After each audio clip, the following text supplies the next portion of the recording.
Alright, so I'm going to do a little unboxing of this 4-inch CNC machine vise. Didn't find a lot of information on this one specifically prior to my purchase, but I was curious. This thing cost about $160 to get shipped, so that's purchase price with shipping. I think it was about $165 or so. Comes with a damn, I don't even know what this thing's called. I don't know, a vise wrench, whatever. And this is the vise. There's a hole in the package there. It came in that box. Adequate, I guess, for what it is.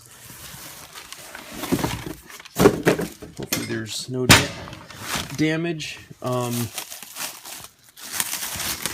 I did see some reviews about these import vices. Some people were saying that they're so crappy, they're not even good as a paperweight. I figured that was kind of, you know, an exaggeration of the actual quality. So for way less than half of what it'd cost for a, you know, like a Glycerin or whatever brand that is, which is still an import, that's just been, you know, churched up a little bit more, I figured it was worth it for the purpose of the vise for me. It's going on an import G0704 Grizzly that I'm currently stripping down and converting to ball screws and CNC. So just for this project and that milling machine, I think this is going to be adequate.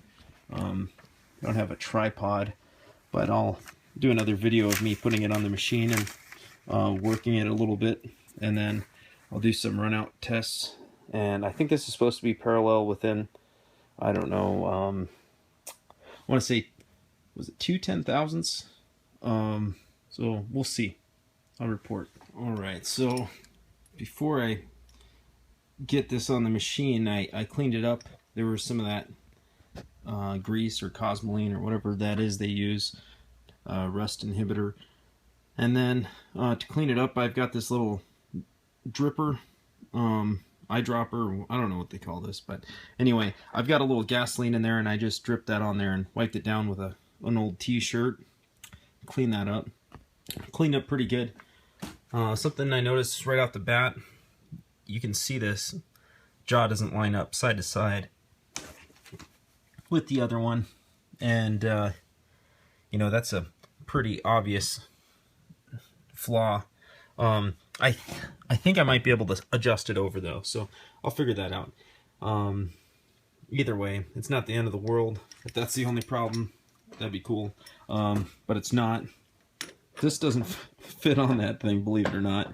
And upon looking into it, I see that their quality control on whatever this tool is actually called, see, they failed to deburr that thing right inside there. Excuse that messed up looking nail, I smashed it like 2 months ago. But I'm just going to take a little die grinder, one of those pencil ones, and grind that off, and it ought to slip on. But anyway, you get what you pay for. I mean, you cannot buy a Chinese tool and assume that it's just going to work great. So this is a video for you people that are too cheap to buy an American or maybe Japanese made tool. Some of this stuff requires some tweaking before it's really usable. Alright, so I have the vise mounted, and I'm just truing it up now.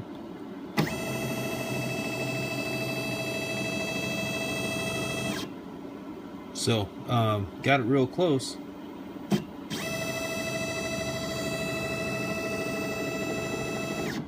Doesn't move. So, that's good. It's within a couple of 10,000ths. Until I take a cut or two, I'm sure it'll move. Plus, this table's not perfect. And I don't have proper hold down clamps here. I just have some washers, and they don't do a very good job. You don't have very good clamping force with that, so I just wanted to get it on here and kind of check and see, I guess, really if this was flat or not, and it is, so that's good. yeah, for a lot of my stuff, I'm sure this would be plenty fine. But anyway, that's the update on this.